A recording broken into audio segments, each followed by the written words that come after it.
Lara, I'm Taylor Brooks. He's Danny Payne, and the rest of our pregame crew is off due to Iowa football's bye week. And speaking of the bye, Danny, Kirk Ferentz mixed it up a little bit this week, giving the media defensive coordinator Phil Parker and offensive coordinator Greg Davis to talk to. we get to those two later, but for now, we head to Grant Field. Iowa's field hockey team has battled its way against Big Ten teams and is heading into the remainder of the season ready to fight. Jordan Maloney has more. As University of Iowa field hockey enters the tail end of their regular season, the team is rather disappointed in their Big Ten play. With a 2-4 in-conference record, the Hawkeyes hope to turn it around and finish their season on a good note. After defeating Rutgers in the first conference game of the season, the team hit a rough patch, losing their next 3 matchups against Big Ten opponents on the road. So disappointed, but know that we still have a very good opportunity in front of us with 2 big games left in the regular season. With losses to Indiana, Northwestern, and Michigan, Iowa recorded their second conference win on October 16th against Michigan State, but took another tough loss at home just 2 days later against Ohio State. I think we need to just play our game, and I think we did that at Michigan State, so if we can come and do that against Penn State, I think that'd be awesome. If we can just have, strong defense. But the Hawkeyes still have hopes to make it to the Big Ten tournament. I think it gives us a new chance for a new season and to be able to attack some of these teams that we couldn't get a win for. But to be having to scratch and claw this late in the season, we shouldn't even be in this position. These Lady Hawkeyes will be back in action on Friday and ready to battle as they take on Penn State for their final road game of the season before returning home for their last matchup of the regular season right here at Grant Field on October 31st against Maryland. I'm Jordan Maloney with Daily Iowan TV Sports. The team is looking to clinch its spot in the Big Ten tournament over the next few games.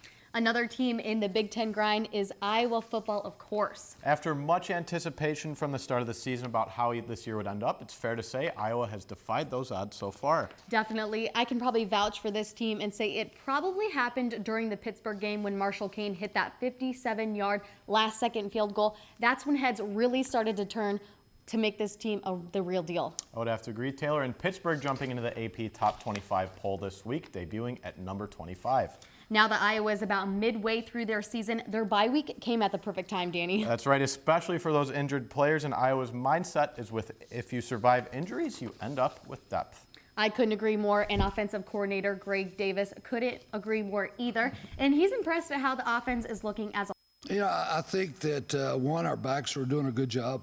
I think CJ is, seeing opportunities to take the ball down the field and taking them. He's not, he will take those shots.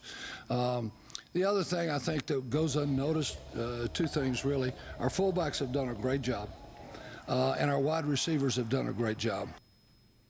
On the other side of the ball, defensive coordinator Phil Parker believes it's chemistry that has brought his defensive unit together.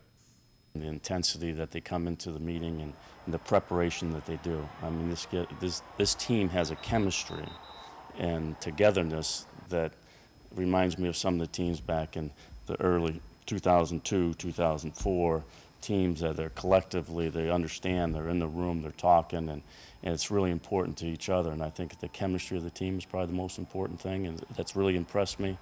I question nobody's toughness on that field. Danny, this defense ranks 4th nationally in FBS schools in rushing defense at 74.1 yards per game and 10th in scoring defense at 15.3 yards per game. Before we leave you, here is a quick look at the Big Ten East and West standings. A race to the top for the East where there could be a potential 3-way tie for first if it comes down to that.